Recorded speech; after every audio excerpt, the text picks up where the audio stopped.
Assalamu alaikum wa rahmatullah, j'espère que vous allez bien. Nous allons étudier aujourd'hui la sourate Ar-Rahman, le tout miséricordieux.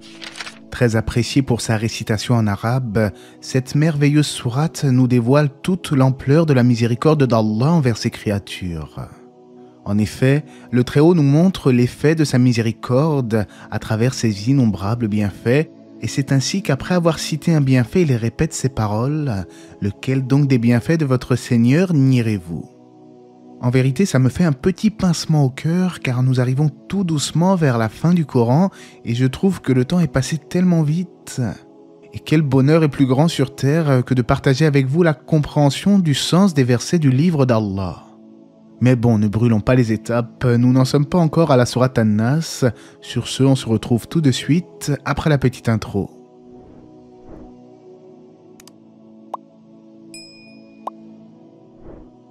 La sourate commence donc en nous disant que le tout miséricordieux a enseigné le Coran et a créé l'homme. Il lui a appris à s'exprimer clairement. Et en effet, le Coran a été révélé dans un style clair et limpide et il a été rendu facile pour la mémorisation, notamment à travers la langue arabe. De plus, celui à qui Allah veut du bien, il lui accorde la bonne compréhension de sa parole, à contrario des extrémistes ou des laxistes qui interprètent mal les versets. L'islam, c'est la religion du juste milieu par excellence. Il lui a appris à s'exprimer clairement. Selon Cheikh Sardi, cela englobe la capacité de l'homme à prononcer des mots et à écrire. Le soleil et la lune évoluent selon un calcul minutieux, c'est-à-dire que le soleil et la lune découlent des lois précises de l'univers qu'Allah a créé. Puis le verset 6 nous dit que les étoiles et les arbres se prosternent devant Allah et cela par soumission au Créateur en accomplissant ce pourquoi ils ont été créés. Allah a élevé le ciel bien haut pour ses serviteurs et il a établi la balance afin que vous ne transgressiez pas dans la pesée. Comme le commente Ibn Kathir, le musulman ne doit pas frauder dans la pesée, mais être juste et équitable. Ensuite, le Créateur nous rappelle qu'il a étendu la terre pour les êtres vivants et il y a disséminé toutes sortes de bienfaits afin que l'homme puisse y prospérer. Lequel donc des bienfaits de votre Seigneur nierez-vous ? Allah évoque également la création des hommes et des djinns, les hommes ayant été créés à partir d'argile et de terre, et les djinns à partir d'un feu sans fumée. Lequel donc des bienfaits de votre Seigneur nierez-vous ? Conséquemment, Allah nous dit qu'il est le Seigneur du levant et du couchant et qu'il donne libre cours aux deux mers pour se rencontrer, il y a entre elles une barrière qu'elles ne dépassent pas. Nous avions déjà vu à maintes reprises sur la chaîne le miracle lié à ce verset en lien avec le phénomène des haloclines qui empêche l'eau douce et l'eau salée de se mélanger. Le verset 22 nous dit que de ces deux mers sortent la perle et le corail.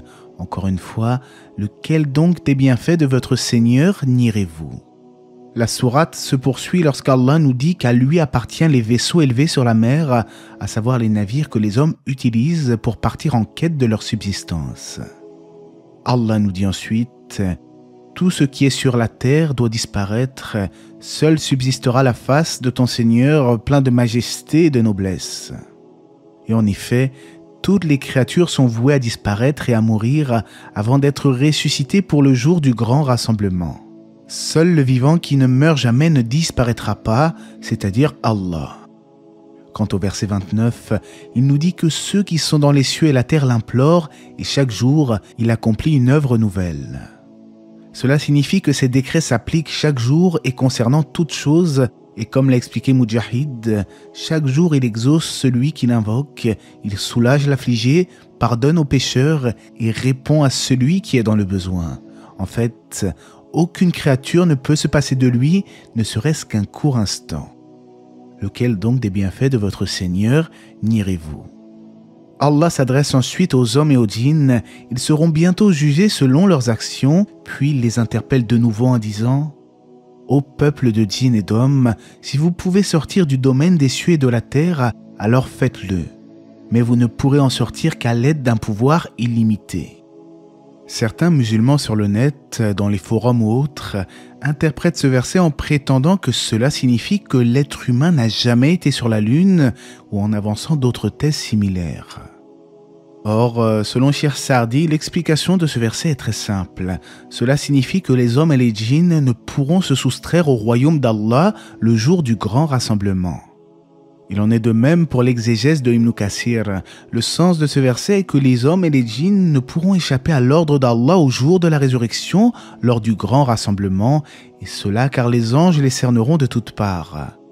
Et s'ils essaient tout de même de fuir, ils seront rattrapés par les anges qui leur lanceront des jets de feu et de cuivre fondu, comme l'indique le verset qui suit. Il sera lancé contre vous un jet de feu et de fumée ou de cuivre fondu, et vous ne serez pas secourus.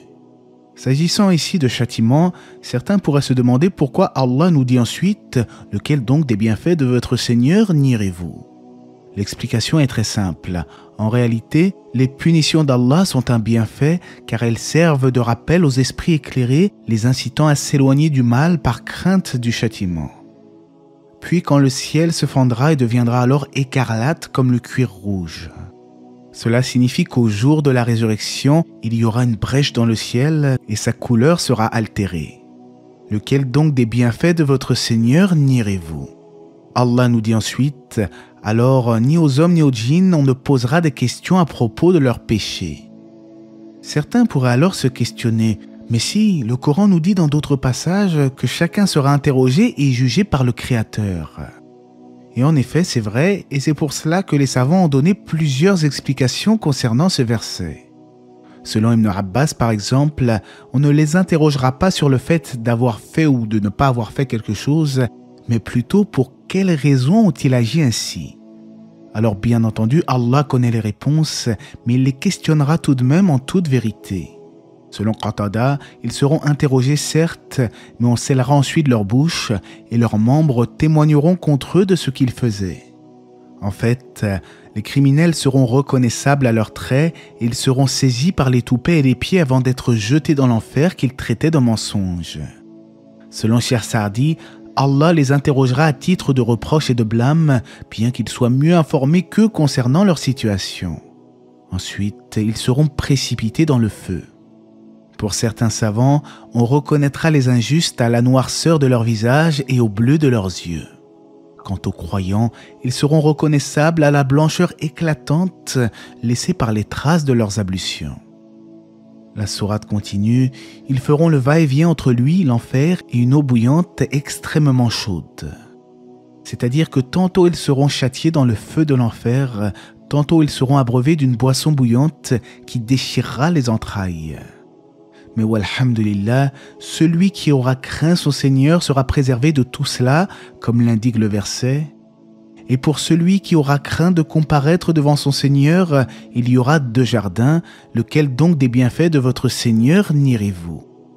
Cheikh Sardi explique que ces 2 jardins sont destinés à récompenser le croyant, l'un pour son renoncement aux interdits et l'autre pour ses actes d'obéissance. En outre, ce verset prouve que ceux qui craignent leur Seigneur seront récompensés et cela englobe les djinns musulmans car tous les djinns ne sont pas malfaisants dans l'absolu. Allah cite ensuite un aperçu des récompenses qui se trouvent au paradis, des sources et des fruits que nul esprit ne peut concevoir, ainsi que de somptueux tapis qui montrent que les hôtes du paradis seront confortablement installés. Allah nous dit ensuite, dans le sens du verset, « Ils y trouveront les houris au regard chaste, qu'avant eux aucun homme ou djinn n'aura défloré. » Ce verset prouve une fois de plus que certains djinns auront bel et bien accès au paradis. Et qu'en est-il des gens qui ont été mariés ici-bas ? Eh bien, les hadiths indiquent qu'au paradis, la femme sera avec celui qui l'a épousée dans ce monde, si celui-ci entre au paradis avec elle, bien entendu. Aussi, on rapporte du prophète alayhi salatu wassalam, « La femme sera avec son dernier mari qu'elle a eu dans ce bas monde au paradis. Dans tous les cas, il n'y aura pas de célibataire au paradis et les créatures bénéficieront de tout ce que leurs âmes désirent. » En fait, y a-t-il d'autres récompenses pour le bien que le bien ? Lequel donc des bienfaits de votre Seigneur nierez-vous ? Allah nous dit aussi, en deçà de ces 2 jardins, il y aura 2 autres jardins. Les savants expliquent qu'il y a 2 jardins pour les rapprocher d'Allah parmi les prophètes et l'élite des serviteurs. Il y a également 2 autres jardins pour le commun des croyants, c'est-à-dire un niveau inférieur. D'ailleurs, les hadiths mentionnent qu'il y a 100 degrés au paradis, dont le plus haut est celui du Firdaus. Mais est-ce que cela signifie que certains croyants seront malheureux? Jamais, au grand jamais, bien au contraire. Toute personne qui pénètre au paradis bénéficiera d'une béatitude et d'une joie indescriptibles pour l'éternité. Puis Allah évoque les jardins d'un vert sombre, et cela en vertu de leur importante végétation, comme l'ont expliqué les savants de l'exégèse. Au paradis, il y aura toutes sortes de fruits, de sources et de jardins, de palmiers et de grenadiers, bien qu'au final, nous n'en connaissons que les noms, car leur essence même échappe encore à notre compréhension. En d'autres termes, il y a bien quelques points communs entre les choses évoquées et celles que nous connaissons, mais aussi des différences, et leur réalité n'est donc pas exactement comme celle des bienfaits terrestres. Rappelez-vous le hadith, ce qu'aucun œil n'a vu, ce qu'aucune oreille n'a entendu et ce qu'aucun esprit n'a pu imaginer. Lequel donc des bienfaits de votre Seigneur nierez-vous? Après avoir rappelé l'abondance de sa générosité et de sa bienfaisance, Allah conclut la sourate Ar-Rahman en disant « Béni soit le nom de ton Seigneur, plein de majesté et de munificence. » Cela car ses bienfaits sont indénombrables, lui qui possède la majesté parfaite et la bienfaisance suprême envers ses créatures. La sourate que nous avons étudiée aujourd'hui évoque à de nombreuses reprises les bienfaits du Créateur. Elle se conclut en mentionnant la récompense des pieux au paradis, ce qui nous amène à une question cruciale: méritons-nous toutes ces attentions? Méritons-nous vraiment la miséricorde de notre Seigneur? Sommes-nous de bons musulmans sur terre? Il est grand temps de retrousser nos manches et d'œuvrer pour la demeure de la stabilité, car le temps qui nous reste en ce monde est restreint et la mort peut se manifester d'un instant à l'autre. La marchandise d'Allah est précieuse, comme on le rapporte du prophète alayhi salatu wassalam, et la marchandise d'Allah n'est autre que le paradis. Œuvrons pendant qu'il est encore temps, délaissons nos péchés immédiatement, tout en ayant la ferme intention de ne plus jamais y revenir. Et qu'Allah nous facilite la piété au quotidien, et Allah sait mieux. J'espère que ce rappel vous aura été profitable, que la paix et les bénédictions d'Allah soient sur le prophète, sa famille et ses compagnons.